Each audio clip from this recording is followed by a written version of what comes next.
Manchester United drew 2-2 with Nottingham Forest after a controversial corner goal for Casemiro, a quick Sean Dyche double to flip the script upside down, and a point rescued by an Diallo rocket towards the end of the game. We're going to look at all of the ratings for the players. We're going to talk about Bruno's long ball clinic.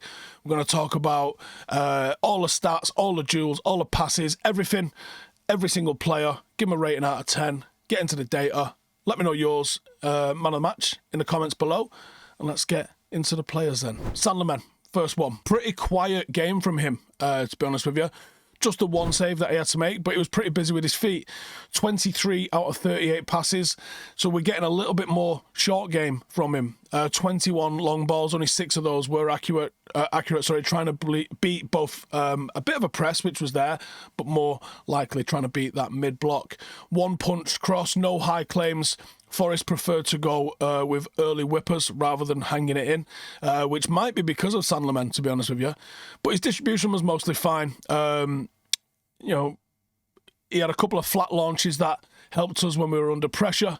Hard to pin either of the goals on him, to be honest, because of the nature of it being a back post header, second phase kind of scramble. But a bigger sample of high claim events might have been able to demonstrate the high claim command that he's shown in previous games, but Forest stayed away from him, and which I find quite interesting, to be honest with you. So 6 out of 10 for Sanlerman. Lenny Yoro, 7 out of 10. This game kind of suited what he's good at, being able to pass, being able to run channels. 46 out of 52 pass complete, 88%, 7 clearances, 3 tackles won, 3 block shots, won 5 out of 6 of his duels, and did not get dribble past. He stepped out clean when Forest tried to pin, was aggressive on first contact from long balls, came off on 77 to reshuffle things a little bit. Don't think it was for performance. I think it's just because Amorim likes to change centre-halves very frequently. Only gripe is maybe the collective weak side spacing after half-time. As a unit, they didn't deal with that coming to the back post clearly enough. And maybe that's something that I hope other teams don't target, is that you've got the relative inexperience of Lenny Yoro and the not natural defending ability of Ahmad. Is that a potential weak point? Maybe when you get teams that are going to be as aerially dominant and threatening as the likes of a Sean Dyche's Nottingham Forest would be. But let's hope that that's something we can deal with and sort out, because it is something that we can deal with on the training pitch. It's not a personnel or a talent problem. It's just an organisation thing, which we can definitely fix. So 7 out of 10 for Lenny Yoro. Matthijs de Ligt. Oh, absolute brick wall in the air. 8 out of 8 duels won, 7 clearances, 5 block shots, 1 interception. Passing was sound, 85%, 40 out of 47. Given the game state, he didn't get dragged into any channels. On the equaliser and the other goal, the second goal that we conceded, he was part of the back line that lost the second ball picture a little bit, but he wins his duels. So it's the kind of profile that you want. And we knew he was going to be a good player in this game because of the way Sean Dyche was going to play. Wasn't spectacular, but he was reliable. And that matters in this sort of fixture. 7.5 out of 10. Probably our best defender, I thought. Luke Shaw, he was pretty secure and pretty steady with it. We was preferring to go through his side to play out. 61 out of 67 passes complete, 91%, 79 touches, 6 clearances, 9 interceptions, 2 tackles won, and 7 out of 9 duels won. Didn't offer loads in the final third. There was no crosses, no key passes, but he did help keep Bruno alive in that sort of left channel, which kept Forest penned in, and it produced quite a lot of United's best stuff. There was one nice carry inside, which led to 1 out of 1 successful dribble. Back post coverage was all right on his side. The stuff came from the other side, really. So it was a pretty solid, honest performance from Luke Shaw. 7.5 out of 10. Diallo. See, I've seen a lot of people marking him down, and I did see Ash's comments about him on Match of the Day as well. But I thought it was a pretty strong performance from him, and I'm giving him a 7.5 as well. The headline is going to be the equaliser. It was an unbelievable finish from him, but he did the dirty work. Yes, he's not a natural defender, but he turns up and he puts it in. 4 clearances, 2 blocks, 1 interception. He was pretty solid, as he always is with the ball. 36 out of 44 passes, 2 out of 2 accurate crosses, 2 out of 3 long balls accurate. Yes, he got beat by Morgan Gibbs-White at the back post, but it's one of those. He did only win 3 out of 10 of his duels, which is rare for him, but it also shows a little bit about how they tried to target him, I think. He still got 3 shots on target, and, including the equaliser. So I thought it was a pretty solid game from Diallo. And I think it would be wrong to hammer him in a game where I thought he was pretty good. Bruno Fernandes, again, another 7.5, I think. He got an assist from a set play, he hit the post. He was like a quarterback in there, 65 out of 73 passes. That's what we've been wanting from Bruno. If you're going to play deeper in midfield, can you dominate the ball a little bit more without being blunted going forward? Still gets an assist, still nearly scored, still had 4 key passes. He had 8 out of 11 long balls. And it wasn't just with the ball that he was good. He put in a defensive shift as well. 3 clearances, 1 block, 2 interceptions. He did get dribble passed twice, but that's what happens in midfield sometimes. Shot selection was pretty good, to be honest with you. And the diagonals that he kept putting in kept Forest turning. Would have been an 8 if the woodwork had been a little bit kinder, maybe even an 8.5. But it was a big shift from Bruno and a good performance from him and Casemiro against the midfield, where in my preview, I was like, there is a chance that this lot could get outrun today, and they didn't. So well in. And on Casemiro, for me, he was United's man of the match. 8.5 out of 10. He was a boss in both boxes. He had a goal, he had 6 clearances, 3 tackles won, 11 aerials contested, he won 6 of those, 19 total duels contested, he won 10 of those.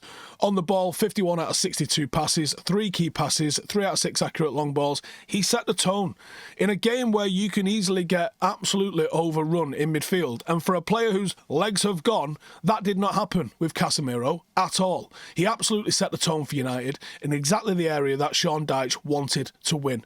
First contacts, second balls, restarts, set plays.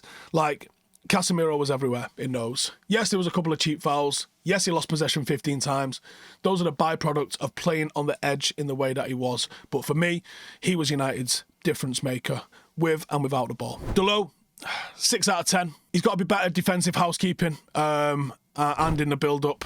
6 clearances, 3 blocks, 2 tackles won, 3 out of 8 of his duels. His passing was pretty safe, 21 out of 24, 88% pass accuracy. 2 crosses attempted, non-accurate. Forest didn't get a lot of joy going down his side in open play, but the issue was when the balls came into the box, he wasn't dealing with them. He was subbed on the 68th minute as Amorim chased a little bit more thrust from left wing back. And we got that when Dorgu came on, almost immediately actually when Dorgu came on. He's got to be more alive to second balls and certainly red zone balls in the box like that. I don't know if you'd call him at fault, but he certainly didn't help the cause by standing on his heels in the manner that he did. Mbuemo, probably the quietest game he's had in a United shirt. The work rate was high, but the impact wasn't. 34 out of 41 passes. Again, not overly bothered about that because I'm not here for my forwards to have 100% pass completion. It's more of an issue if your defence is a bit sloppy with the ball. I mean, 83% is not bad, to be honest, but 3 key passes, love that. 6 crosses, 2 are accurate. 5 out of 5 long balls. Showed that he kept asking the questions. He just wasn't there with the end product. Only the 1 shot on target, and the duel return was pretty light from him. It was 3 out of 9 in total and only 1 out of 6 on the ground. So he pressed with intent, but he wasn't getting anything. Forest's narrowness really took away the best lanes for all 3 of the forwards, actually. Matheus Cunha, 7 out of 10 from him. It was another good shift. It was quiet still, but it was still another good shift from him. 32 out of 35 passes, ridiculous for a playmaker, especially when you're like, oh, okay, so he played it safe. No, because he still had 4 key passes. He had 5 dribbles, 3 of which were successful, 11 duels, 1 out of 17, 4 out of 4 accurate long balls, 1 shot on target, 1 blocked. He helped us exit the pressure. He helped turn the game when things got frantic. He did a ton of ugly work, 6 clearances, 1 interception, 1 block. Big defensive shift from him. There was no goals, there was no assists, but it was another really strong performance from Matheus Cunha, and he was the best of our forwards, I thought. 7.5 out of 10. Sesko, it was quiet, but it was still pretty solid from him. He still managed to get 3 shots off, despite it being quiet. 9 out of 13 passes. He had a couple of speculative sort of looks at it. Probably could have done a little bit better and probably should have got a corner, actually, when they didn't look at that one. Didn't see Sean Dyche whinging about that one towards the end. He struggled to impose himself aerially, and unfortunately, as a number 9, you are going to get crowded out against a Sean Dyche team because they're not going to allow any space in and around the D, and that's where you've got to operate. He had some nice link-up play, but the density of Forest's defence was was too much, and we couldn't find the angles with the crosses to get him onto the ball. So 5.5 out of 10. It was a quiet 90 from him, but he didn't really do anything wrong once he got hold of it. Subs, Dorgu, 6.5 out of 10. He's shown exactly what he was introduced for. Had a little bit of thrust. He generated a shot, a big shot, pretty much straight after coming on. He completed 6 out of 7 passes. He didn't have a lot of defending to do because at that time United were just trying to chase the game. And he did that, and he helped us pin them back a little bit. He had repeated box entries. The end product wasn't there. It was still raw, but he did have a big chance. And, you know, you could argue that that substitution gave us the bit of impetus we needed to try and get back in the game. Mazraoui, it was a quiet game from him, to be honest with you. 1 clearance, 1 tackle, only 1 out of 2 duels won, 10 out of 11 passes. He gets marked down because of the error that led to the shot, but he was okay, I guess, when he came on. He helped maintain the pressure and recycled possession with the ball when he came on late. I'm going to put this down to him being rusty and being out for a little bit because he's normally a hell of a lot better than that. But that's how I thought each player did and the data behind it. Let me know who you thought was man of the match. For me, I think it was quite clear. It was Casemiro. But I want to know who you guys think in the comments as well. Some noise around Sesko. Is it being forced by people? I don't think it's a drama in the slightest. But let me know. Are people trying to force this thing with Sesko? Let me know in the comments. And I'll see you in the next one. Laters. Hey, thank you for watching the video. If you are new around these parts, then don't forget to subscribe. My channel is proudly supported by my community on Patreon.